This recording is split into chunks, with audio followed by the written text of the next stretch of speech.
Before we get started, just a quick word from World Extreme Medicine. If you work in pre-hospital, remote, expedition, humanitarian or high-risk environments, World Extreme Medicine exists for one reason: to help you deliver safe, effective care where resources are limited, decisions matter, and help is a long way off. From expedition and wilderness medicine to hostile environments, dive medicine, leadership, and human performance under pressure, World Extreme Medicine bring together clinicians and operators with real-world experience in some of the most challenging settings on the planet. Their courses, webinars, and global faculty are built around practical decision-making, not just theory, to focus really on what actually works when things go wrong, far from definitive care. To find out more and explore upcoming courses and indeed educational content, visit worldextrememedicine.com or head to the show notes for further details. You're listening to the Pre-Hospital Care podcast on the Medics Academy Network. Welcome back to the podcast. I'm here with Kelly Wright. She's the other half of High Adventure Healthcare. Kelly, welcome to the podcast. Thank you so much for having me. Today we're going to look and dissect one of Kelly's fantastic blogs. You'll be able to go away and read it in the show notes, and it's Where Wilderness Medicine Meets Conservation. And it's a fantastic blog. You really denote in the piece, Kelly, just the complexity, but just the enormity of wilderness medicine, and indeed the backcountry medical evacuations and resources needed to really cover such a vast population, which is primarily rural. But could I get you to speak to why you wrote the blog? Yeah, so, especially with what's happening in this country with our National Park Service and pretty much anything related to the health of our environment, things are not great. And I really wanted to honor the work that our park rangers are doing. For one, I also wanted to learn more about it myself because I knew that they were more than people just checking permits. And I knew that a lot of them did have to have, medical certifications, the Wilderness First Responder certification, maybe they're an AEMT, maybe they're a paramedic. So I really wanted to dive into just how much work they really do, not just for our parks, but for the people visiting them.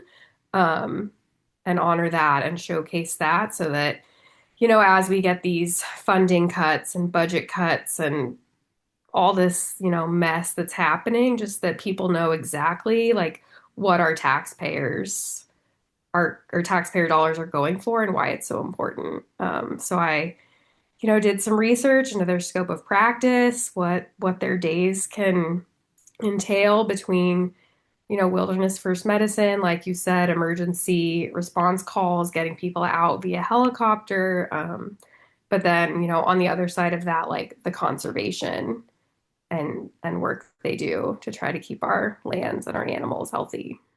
Yeah, indeed. And you say in the piece around, as you were saying, wildfire conservation and prevention, fundamentally prevention of wildfires and habitat conservation.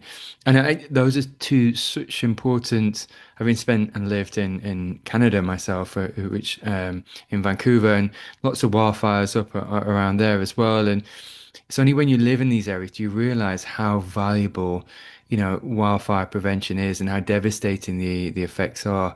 Could I get you to sort of speak to that piece? Because you've probably seen it firsthand. Oh, yeah. I mean, I'm in Northern Nevada, Northern California, so we had the Paradise Fire years ago. I mean, we have fires every summer now. They're starting earlier than they used to. And so, I mean, big fan of like prescribed burns or whatever the Forest Service thinks they need to do. Like, they need to be doing it. Humans are just further encroaching, on our land, on the land. Climate change is changing our winter. I mean, it's January and it's like 50, almost 60 degrees here in Reno.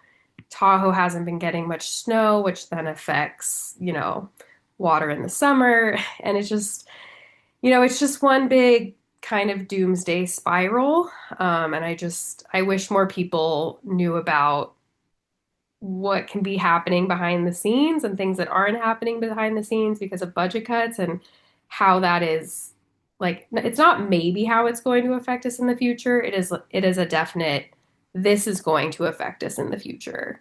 I know when the LA fires happened last year, um, experts of like wildfire said that that could very easily happen to Reno since we're, kind of like tight in a valley. Um, and so it's scary and but it's important and I wish it was just a topic more people knew about. Yeah, no, indeed. Absolutely. Absolutely. So just before we hear the blog, actually, Kelly, you'll hear it in AI format shortly.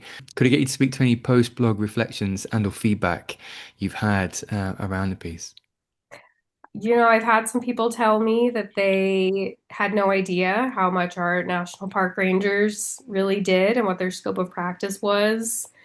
A bunch of people told me that this blog was an easier to understand, like, introduction to what the budget cuts really mean for our parks, and for, our public lands. Um, and for me personally, wilderness conservation and wildlife conservation was actually going to be my first degree in college.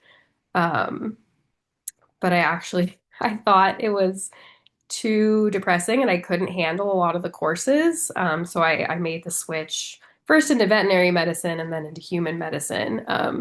So it was really um, like self-fulfilling and felt really good to go research and be able to share a lot about this conservation work because it is something I've been passionate about for so long. Yeah, indeed, indeed. And that comes through in the piece, actually. Kelly, listen, it's always a pleasure. You're just about to hear the blog in AI format. Thanks so much for joining us. Thank you. Welcome to the deep dive. Today, we are strapping on our virtual hiking boots and heading out into the wilderness. We're going to tackle a figure we all think we know, the National Park Ranger. Right. When you picture a ranger, you probably see, a friendly person in a flat hat. Someone with a map. Exactly. Yeah. Someone who checks your camping permit or points you toward the scenic overlook. They're the welcoming face of the park, right? That's the image for sure. Okay, let's unpack this. Yeah. Because the stack of articles and research we went through, it tells a story that is, well, it's far more complex, much more intense, and frankly, critically important. Yeah, it's time we really update that internal file on what a park ranger actually is. The modern ranger is, you could argue, one of the most versatile and highly trained public servants we have. That's a big claim. It is, but think about it. They are the frontline guardians for over 85 million acres of protected land across the U.S., and they're doing it all simultaneously. So our mission today is to really get into that. Exactly. Our mission is to grasp the true scope of that work. We're going to look at the ranger as, a law enforcement officer, a technical rescue expert, an emergency clinician, and an ecological scientist. All rolled into one person. All rolled into one. They are the critical barrier between the chaos of the wild and the preservation of these national treasures. And often, they're flipping between those roles multiple times in a single shift. Let's start with the one most people probably overlook until they desperately need it.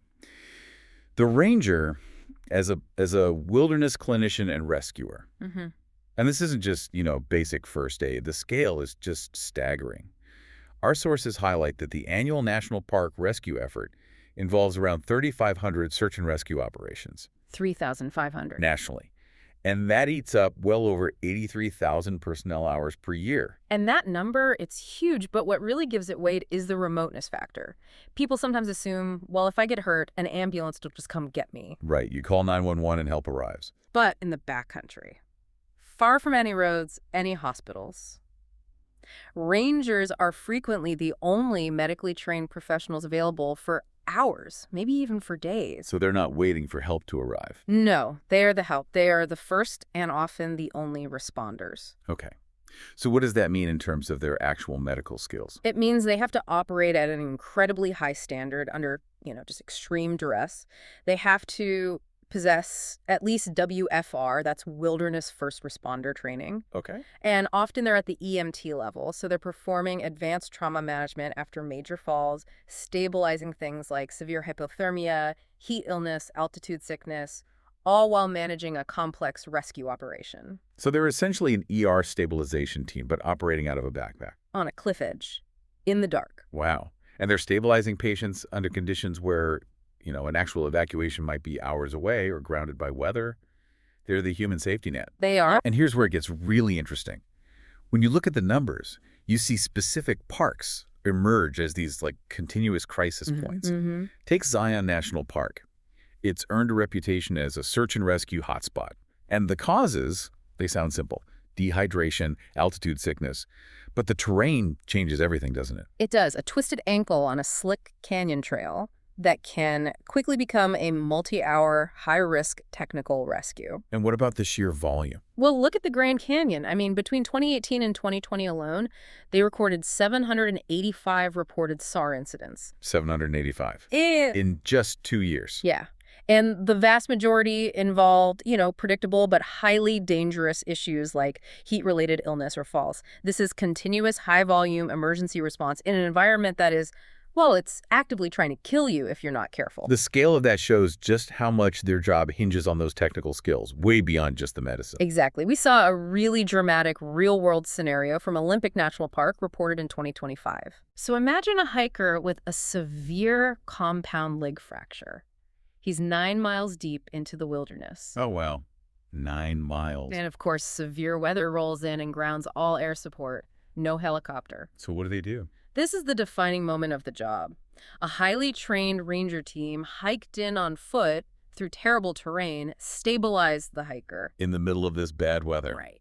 They set an overnight camp in these suboptimal conditions, and then the next day, they orchestrated a manual evacuation. A manual one. Manual. We're talking ropes, technical rigging, and coordinating with a mule team over incredibly rough paths just to get this person out safely. That's a sustained multi-day operation. That's incredible logistical planning on the fly. It really shows why they're called rangers and not just park guides.